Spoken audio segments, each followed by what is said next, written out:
parler de la théorie des collisions.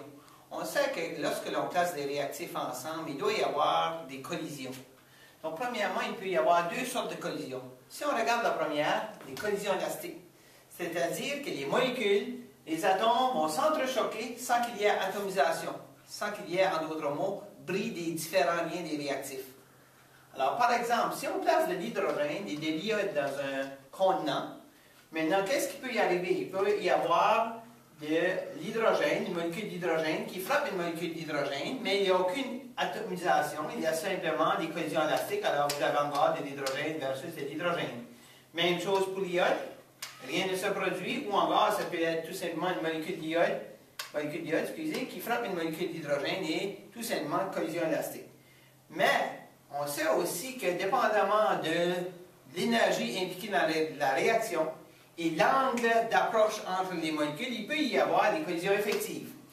Donc à ce moment-ci, les atomes et les molécules vont s'entrechoquer pour produire l'atomisation.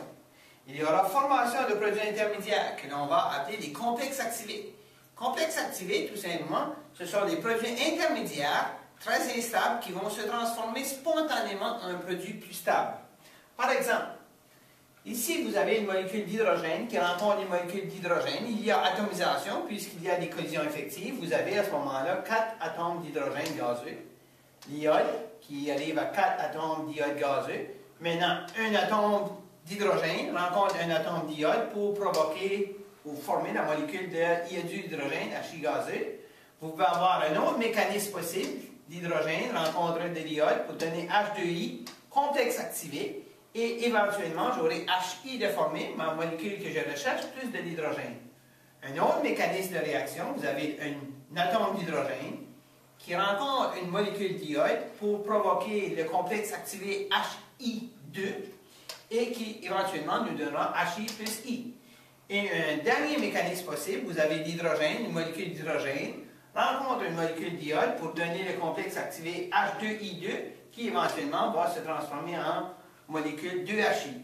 Alors, comme vous saviez, habituellement, on regarde toujours, on remarque qu'on nous donne toujours une réaction globale. H2 plus I2 donne 2Hi. On donne la réaction globale, mais on ne montre jamais tout ce qui arrive pour arriver à la formation de la molécule d'hydrogène. Alors, ce cours ici voulait tout simplement vous démontrer les collisions qui puissent arriver pour la formation de la molécule Hi. Merci. Maintenant, l'énergie d'activation.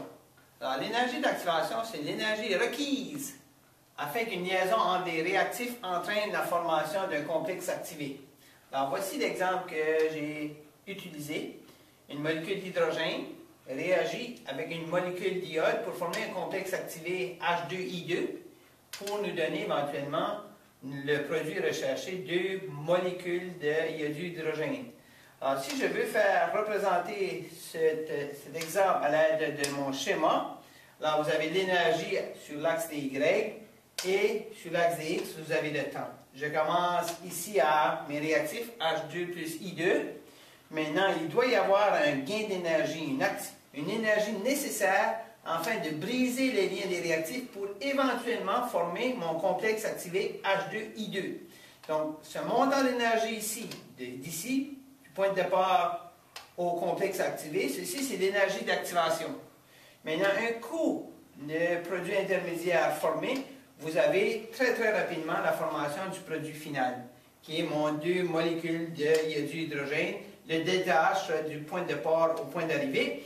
Maintenant, ça c'est l'énergie d'activation pour la réaction directe. Si je voulais trouver l'énergie d'activation pour la réaction inverse des produits au réactif, il faudra à ce moment-ci partir d'ici et me rendre ici. Donc, vous voyez la différence d'énergie entre l'énergie directe et l'énergie inverse. Donc, la réaction inverse, ce sera plus difficile à se produire parce qu'elle demande plus d'énergie. Alors, voilà un petit cours rapide sur l'énergie d'activation.